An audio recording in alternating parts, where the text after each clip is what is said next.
അത്യുന്നതന്റെ മറവിൽ വസിക്കുകയും സർവശക്തന്റെ നിഴലിൻ കീഴിൽ പാർക്കുകയും ചെയ്യുന്നവൻ.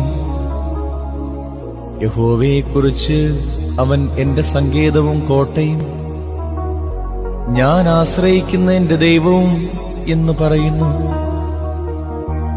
അവൻ നിന്നെ വേട്ടക്കാരന്റെ കെണിയിൽ നിന്നും നാശകരമായ മഹാമാരിയിൽ നിന്നും വിടുവിക്കും. തന്റെ തൂവലുകൾ കൊണ്ട് അവൻ നിന്നെ മറയ്ക്കും. അവന്റെ ചിറകിൻ കീഴിൽ നീ ശരണം പ്രാപിക്കും. അവന്റെ വിശ്വസ്തത നിനക്ക് പരിചയം പലകയുമാകും. രാത്രിയിലെ ഭയത്തെയും പകൽ പറക്കുന്ന അസ്ത്രത്തെയും ഇരുട്ടിൽ സഞ്ചരിക്കുന്ന മഹാമാരിയെയും ഉച്ചയ്ക്ക് നശിപ്പിക്കുന്ന സംഹാരത്തെയും നിനക്ക് പേടിപ്പാനില്ല. നിന്റെ വശത്ത് 1000 പേരും നിന്റെ വലതുവശത്ത് 10,000 പേരും വീഴും, എങ്കിലും അത് നിന്നോട് അടുത്തു വരികയില്ല. നിന്റെ കണ്ണുകൊണ്ട് തന്നെ നീ നോക്കി ദുഷ്ടന്മാർക്ക് വരുന്ന പ്രതിഫലം കാണും.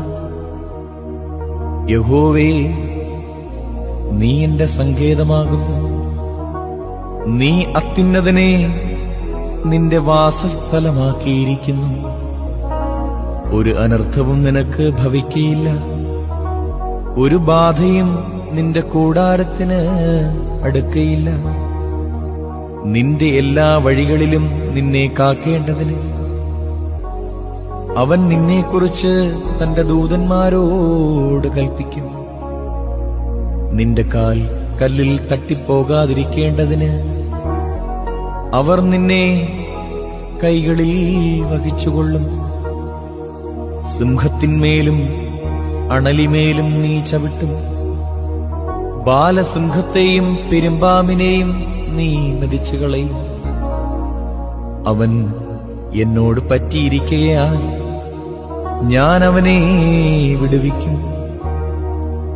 അവൻ എന്റെ നാമത്തെ അറിയാൻ ഞാൻ അവനെ ഉയർത്തും. അവൻ എന്നെ വിളിച്ചപേക്ഷിക്കും, ഞാൻ അവന് ഉത്തരമരുളും. കഷ്ടകാലത്ത് ഞാൻ അവനോടുകൂടെയിരിക്കും.